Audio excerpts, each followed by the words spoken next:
welcome to China and also to our show. You and your delegation have been here for a week-long visit. How would you summarize the visit so far? This visit on this occasion marks my second visit to China. The first visit I made was in June of 2011. And at that time we had aggressively commenced great work with the government of China, both in terms of commercial relationships as well as loans that we secured from the Exim Bank in terms of their preferential buyer credit arrangements. This all started, of course, after your present president, Xi, visited us in Jamaica while we were in government between 2007 and 2011. And he visited us then in his capacity as vice president for China. And during that time, we started out a great relationship. We established a program called the Jamaica Development Infrastructure Program, where we started with a US $400 million loan from the Exim Bank of China to do highway construction and development throughout the country. I then came and visited in 2011, met with the Minister of Finance, met with the then Vice Minister of Commerce, and the Exim Bank, to further solidify our relationships. And we also negotiated something of seminal importance. It was a $700 million loan to construct a highway across the island, linking the southern end of the island with the northern end of the island, the tourism capital. And we were not able at the time to borrow the money or to guarantee the loan because we were under sharp restrictions by the International Monetary Fund.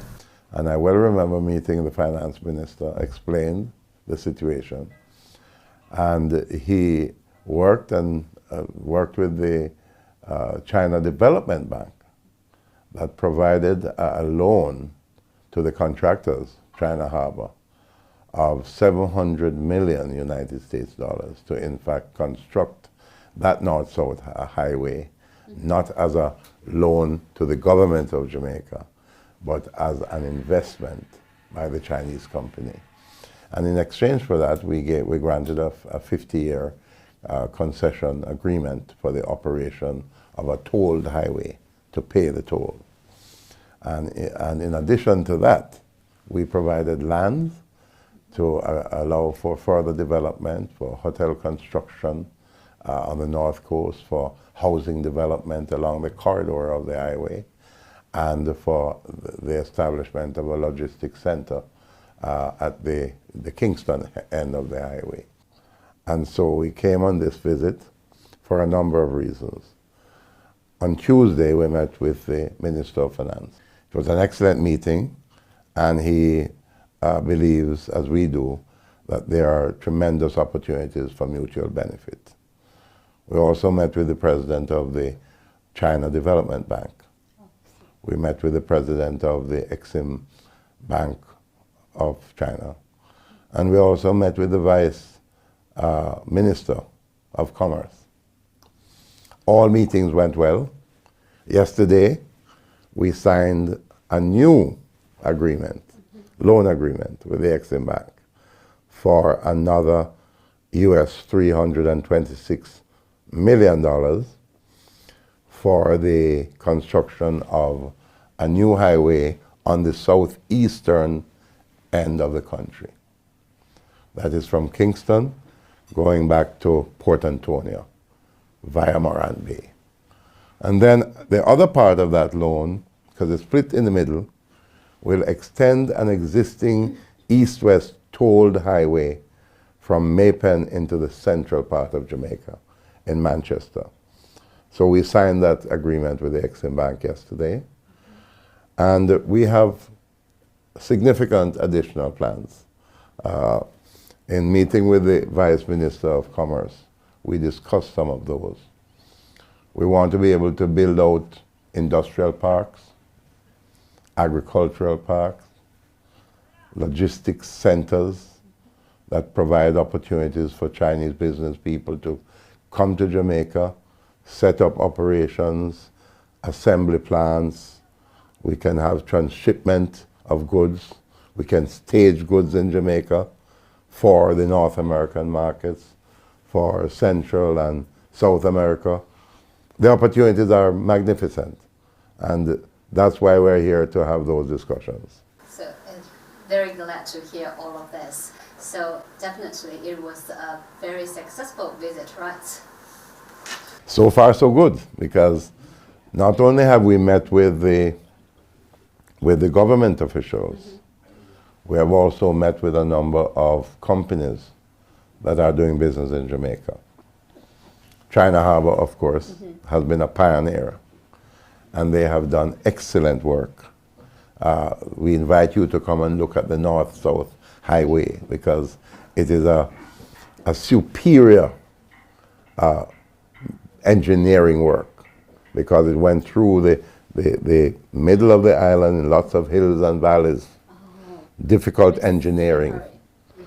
It's a masterpiece, and we're very proud of it. We're proud of China Harbour and the work that they have done on that project. And now they will be doing the additional highway construction work that is now we just signed off on, and we're about to do. But there are other exciting things happening. One company, JISCO of China, has just bought one of our bauxite alumina companies that was closed from 2009, Alpart, Jamaica Limited. It was owned by a Russian company, Rusal Limited, and Rusal has now sold it to JISCO. JISCO is actually on the ground a few months now. They have started to get the plant ready for production. Over 300 employees are already there. And the plan is to move production from the existing capacity of about 1.6 million metric tons of alumina. They intend to produce as high as 3 million metric tons of alumina.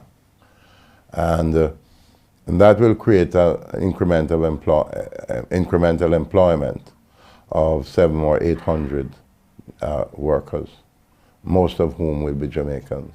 But what is interesting about JISCO is that they have found a way for heavy industry to coexist with agriculture. Oh, really? So how? Very interesting. So at lunch, we had lunch with them. I think it was on Wednesday. And right on the table, there were grapes, tomatoes, oranges, banana, vegetable, meat of different types, veal and beef, fish. All these things are being produced by JISCO and the farming communities around where their aluminum operation is. And that we're excited about that kind of coexistence. They have a grape vineyard, and they produce, I'm told, the finest red wine in China. I mean, I find that so inspirational. And that company is now about to set up in Jamaica to start producing alumina again. And in the two parishes that are closest, they operate in St. Elizabeth, and Manchester, which is where I'm from, is right adjoining. And these are two agricultural breadbasket parishes in Jamaica.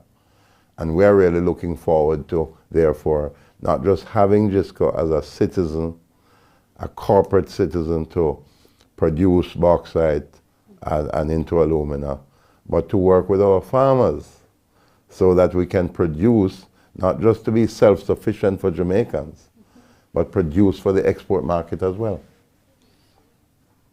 And I think that's a classic example of how we can, as two countries, you being a much more mature country, can come together with our business people and facilitate technology transfers while making mutual profit for both our peoples.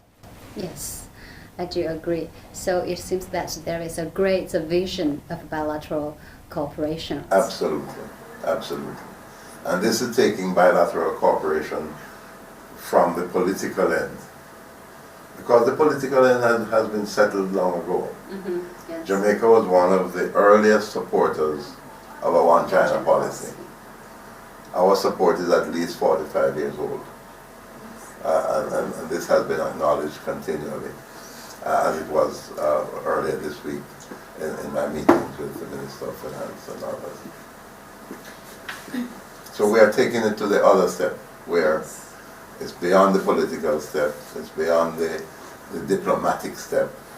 It is now going into the hard-nosed economic step, because your country is an inspiration. You have continually grown at between 8 and 10% over the past several decades. Yes. And you see the evidence of that growth. And Jamaica, ironically, in the 1960s, when my party was also in power, we used to grow by 6% a year. And we grew by about 12% in 1 year in 1971. And then we've had our setbacks. But we believe we want to get back to the levels of growth that China has. We have an initial growth target of achieving 5% growth within 4 years. This year we should achieve about a 2% growth, and we want to do 5 in 4, and then we want to get to 8% and 10% like China again. Just now you've mentioned that there was a downward trend in the last decade. Maybe it's also impacted by the financial crisis, right? Yes, you know, I'm glad you mentioned that, because when I became minister in 2007 for the first time, we had come out of a period of dormancy in the economy under the previous government. And there we were, getting ready, poised for growth, and then came 2008. The global implosion of 2008. The worst economic crisis in over 80 years hit us. And we were challenged. And in fact, we are happy that the government of China, in part, came to assist us with that initial development loan of 400 million United States dollars. That helped us, because by 2011 we actually turned around negative growth back into positive growth again. And when we left power at the end of 2011, the economy was growing by almost 2% again. Unemployment was going down. The foreign exchange reserves were healthy, and all the general macroeconomic targets were well in line. Since that time, we have drifted a little bit, but we believe that with a strong, purposeful path of emphasizing growth, emphasizing economic development, emphasizing the development of our people. And that is one of the things that we are inspired about with China. So this is something in common between these two nations. That you inspire us because you have concentrated so much energy on developing your people. And we're spreading the message among our people that yes, we want to achieve prosperity. But prosperity, real prosperity, can't be achieved automatically in your pocket. It actually starts right up here. That sounds like a Confucius kind of philosophy. Yes. But I think it is. Yeah. Right? And so, in as much as we are seeking financial transfers, we also need cultural transfers transfers of concepts and technologies and educational transfers at the same time. Yes. Only when you accept something and then you will try to make it into action, and only after action we can achieve the results we need and we want to achieve, right? That's right. Something related to your position as a finance minister. So, do you think Jamaica will join into the Asian Infrastructure Investment Bank, which is quite attractive right now, I think, because more than 50 nations have joined the AIIB? Well, we are looking at all possibilities because, as you know, right now we are members of the IMF, the World Bank. We're also a leading member of the and borrower of the Inter-American Development Bank. Ambassador Orvin Hill, who is here with me, himself is a former, a very accomplished banker. Was a banker, head of a national bank here in the Middle East. So that is something that I have him as one of my advisors looking into the practicability of it. We are keen on it because everything is now global. We have a global community. And one of the persons we met incidentally, who is out of the Exim Bank, is the head of the Latin American section of the Exim Bank of China. They have a Latin American fund, and we haven't tapped into that yet, but we're planning to. But being part of the Asian group is an interesting thought, and certainly something I'll have Ambassador Hill pursue and advise me on. Yeah, because AIIB is open, although it's basically set for the China's Belt and Road Initiative to help construction of infrastructures for countries along the route. It's open to all nations. For example, the UK, Malaysia, these nations have also joined the AIIB. So if Jamaica is willing to join, I think Chinese government will welcome you to be one member of AIIB. Well, definitely, I shall pursue it with a lot of zeal and a lot of interest, because, you know, we mustn't take it lightly. The International Monetary Fund has included China as its fifth currency of the special drawing rights basket. So this is a milestone of Chinese RMB's internationalization. What are some of your thoughts on Chinese RMB's internationalization then? Well, first of all, I think it is a very wise thing that the IMF has done, because, you know, there's an old saying that you really can't, if you have an elephant in the living room, you can't ignore that elephant, right? And China is now the second largest economy in the world. So it follows naturally that the currency of China should become a part of the international standard, which is what the IMF has in fact accepted in having the renminbis as part of the special drawing rights of the IMF. We are fully supportive of it. And I think that the day will also come when countries that have significant trading with China, that those countries will have to consider having a portion of their reserves held in renminbis rather than just in any other single exchange. It makes sense. And in Jamaica's own case, 10 years ago, we didn't have any substantial investments by way of government loans or private or government investments. Right now we have over $2 billion of Chinese government investment or loans in Jamaica. In addition to that, we have a substantial amount of trading between our private sectors. In other words, we have a large import trading bill where and one of our major partners that we import from is China.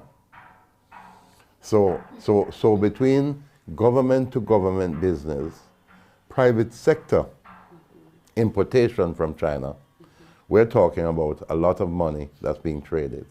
So the ease of, therefore, exchanging between Jamaican dollars and renminbis appears to be something that has to be put on to our own agenda very soon.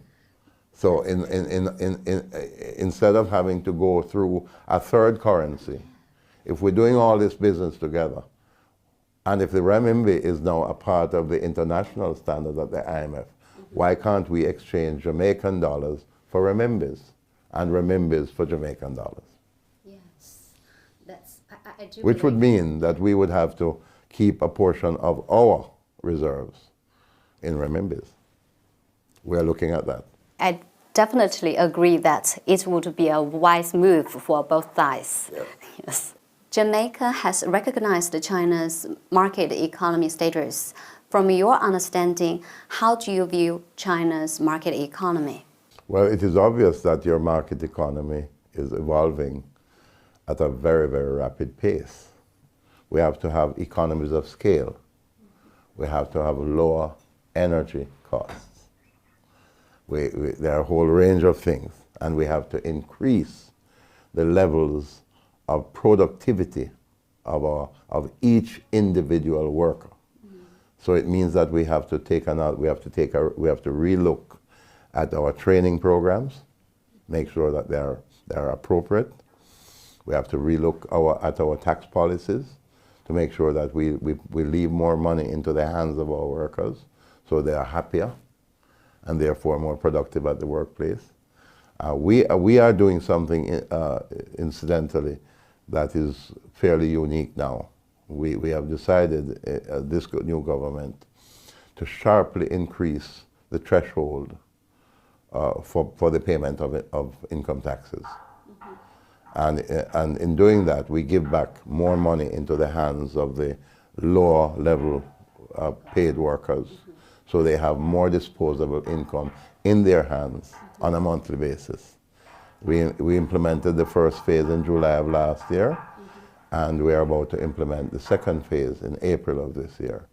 And we are saying to our workers that, in part, in exchange for this initiative, we are expecting of you higher levels of personal productivity at the workplace, no matter where you work, whether it's in the private sector or in government service.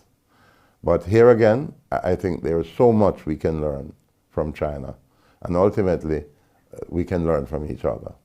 What are your expectations on the future of bilateral relations between Jamaica and China? Well, it's just going to get stronger and stronger, you know? And we believe that the exchanges can involve more human development, and it doesn't all have to be one way. So I think that this whole partnership is not just about the money that we pass and the trading opportunities, but it's the cultural exchange and the exchange of technologies and experience and expertise. And we have such a strong bond and a strong historical link with China to Jamaica that we can only, create wealth together. We can really do a lot together, and we look forward to a continued improved and prosperous relationship. Thanks for having me on your program. Thank you so much.